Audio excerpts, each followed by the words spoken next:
Okay, so let's talk about the character of Hasty Lanyon. Hasty Lanyon. Dr. Hasty Lanyon. Indeed.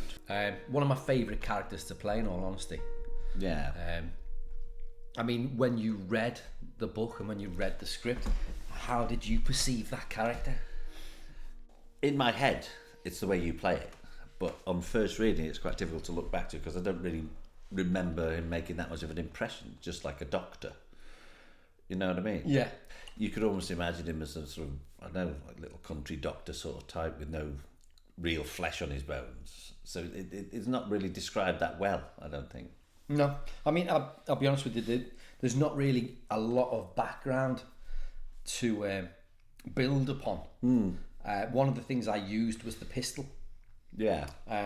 Because when people serve in the armed forces during those times, historically, sometimes they were given a pistol as a leaving present in honour of their service to Queen and country. Yeah, especially high sort of status types would probably buy their own from some posh gun shop in Knightsbridge or somewhere like that. You know what I mean?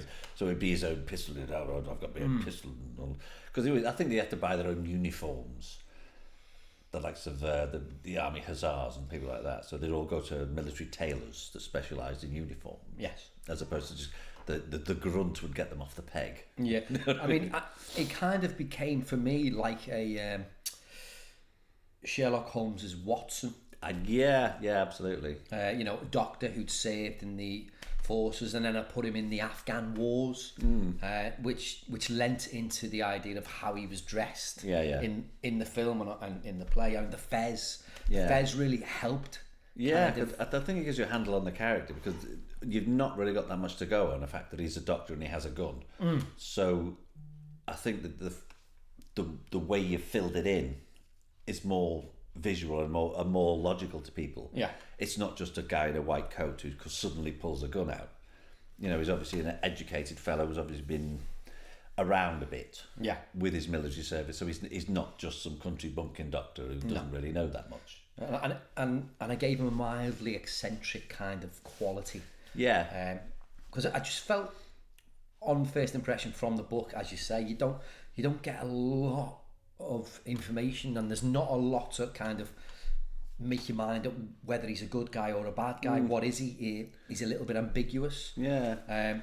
Whereas I felt just by making him a bit more colourful and a bit more interesting, and with this military background, it kind of justified his posturing with how he had no time for Dr. Jekyll's experiments. Yeah. And his transcendental medication nonsense. Yeah, just nothing. Yeah. No, it does it because it enforces his military stiff beliefs in that sense. Yeah, very rigid, very black and white. So very trammelled, and like a lot of the older doctors around that time, sort of mid-Victorian. Yeah, sort of 1870s, is it around about that? 1880s? 86 is when the book was released. Yeah, so you're talking like 1885, around that. So medical science was in its infancy in a lot of ways. Well, it was a turning point. There was a very, very big thing, obviously, with the Darwin's theory of evolution. Yeah. And obviously Darwin was being laughed out of theatres and lecture halls. Yeah. Because of these outlandish notions, which we now take as absolute gospel. Yeah. That's evolution. We accept it, we believe it, and there's nothing else that could be right. I mean, it was kind of early days, wasn't it? You had the body snatchers and people like that who would literally dig somebody up who was just dead and sell them to a doctor to chop up to find out what was going on inside them. Yeah, but I think that they are more relevant to the character of Jekyll. I think Lanyon is a very stiff. Yeah, he knows what he believes. Yeah, he knows what he's learned. Quite literally, it's black. Yeah. Or white. I think that's good. I don't know whether, it's not in the book, but the age that he is at the time, that's why I was 1885. So you can say he's mid, 1850, say he started practicing medicine or something like that. So it was very much, if you got a broken leg, we'll just cut it off. Yeah. Pretty much. So it was kind of that sort of medicine was in its infancy. Yeah. I think penicillin hadn't been discovered.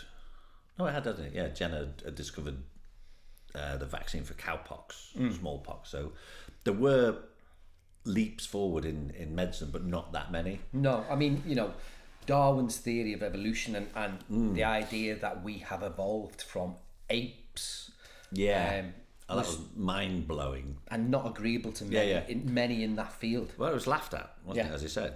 You know, it was just a ridiculous thing because we were made by God and God made the animals as well, and we cannot possibly be from the same thing because, you know, it's just not possible. It's not. It's disgusting to think that we could be related to these troglodyte. Yes, the beasts. The cave people. Yeah, because God made the beasts first and then he made man in his image, which is the mindset of a lot of people. Yeah. At the time. I mean, it's one of the things that it's not massively pointed at in the book, but a lot of people have perceived it from a religious perspective. So much so that we kind of gave him a cross. Yeah. In the scene where he sees for the first time what Dr. Jekyll has become. Yeah, which makes sense. It wasn't the book given out to evangelical groups? Well, it was initially banned by these groups because, you know, it's disgusting. It's absolutely outrageous. And then later on, they then released it as a don't play God. A cautionary tale. Yeah. Good guy, bad guy? What do we think of? It's difficult to say. I think he's a good guy because he doesn't, he uses his Hippocratic oath not to give the game away, but he doesn't, A, understand, and B, doesn't agree with what Jekyll's done. No. But I think it's more of the understanding thing. He just doesn't get it. Why would you do that in the first place? And also the results were almost, I told you so. I mean, because of his strong beliefs, when the revelation happens, when he sees what Hyde turns into, that kind of is part and parcel of why he's so deeply affected. Yeah. Which causes his demise. Yeah. So therefore, in my opinion, I'd say he's a victim. Yeah. Absolutely. Because I mean, it's almost that thing. He's dismissed Jekyll out of hand, saying it's nonsense. But then when he actually sees the result of Jekyll's experiment and it works, it obviously sends him over the edge because everything that he's believed up to that point now doesn't mean anything. Yeah. You know what I mean? Mm-hmm. So he's kind of he's a victim as well as, neither a hero or a villain. He's kind of an observer, but an observer with a standpoint that's never going to work. But then when it does, it's almost like reminiscent of when the first iron ships, the first iron barge, they made this barge completely out of iron. Because all the ships previous to that had been made of wood. Mm-hmm. Wood floats, iron doesn't. So they made this barge out of metal plates, and everybody said that's never float. And they all came around to watch it being launched, to laugh at it sinking. And when it started to float, mind blown, similar sort of thing. And then some scientists went, "This is called displacement." Exactly. Remember Eureka? It's been going on for a while, Yes, indeed. So I think I like Lanyon. Yeah, I like Lanyon. Very stiff in his ways. He's kind of like, for me, he's kind of that uncle. You're never going to change. Yeah, he's that stiff old uncle who's a bit sort of. He's the one who'll say the wrong thing for the right reasons at a party. You know what I mean? Because he's stuck in his ways. Yeah, that's just the way he is. It's just like blah, blah, blah, blah. A bit of a duffer, but a sort of a kindly duffer in a way. Mm-hmm. Yeah. This is what he knows, and what he knows is to be true. That's why I think when the revelation of what Hyde becomes just sends him over, as all of his beliefs are gone. That's it. Yeah. Mind blown. Mm-hmm. But I like Lanyon. Yeah, no, I like Lanyon. Good character. Fun to play as well. Yeah. Well, no, you can get a bit sort of doddery old bloke and all that sort of. He for me, he has a real journey. Because when you first see that character, he's kind of cheery and it's all, "Oh, how are you? Come in." Yeah. And then obviously the next time you see him, it's quite whoa, what's happened here? He's in a bad way. And then obviously the third time you see that character, the question's answered.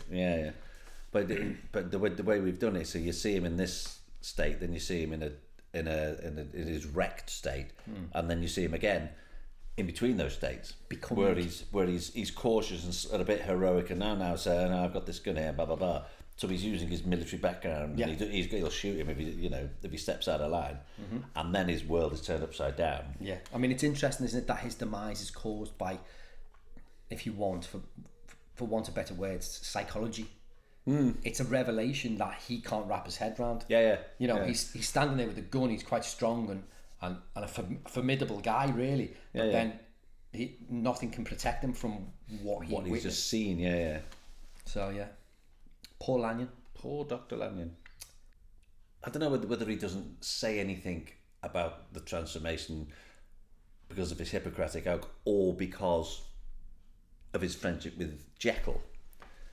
That's an interesting point. I think it's a combination of the two. Yeah. I mean, it's interesting that Hyde says that to him. Yeah. You know, hold to your oath, and he, you know, it's the Hippocratic oath that a doctor makes. Yeah. That he will not divulge information that's shared to him from a patient. Yeah, and also the fact that his patient is also his best friend, so he's in a double jeopardy situation. Loyalty, isn't it? Yeah. But then I don't think it doesn't suggest that he's doing it out of loyalty at the end, because he wants nothing to do with him. Yeah. You know, as a friend, if you were a loyal friend, you'd be like, how can I help you? Yeah. No, he just cuts him off. He's like, no, I want nothing to do with you. Yeah. Because morally, he's gone too far. Yeah. In his opinion. Wasn't one of the lines, don't talk to me about somebody who I now consider to be dead? Yes. So that speaks volumes in itself, doesn't it? Interesting. Like Lanyon? I do like Lanyon. Yeah, Lanyon, good. Good journey, good character. Yeah.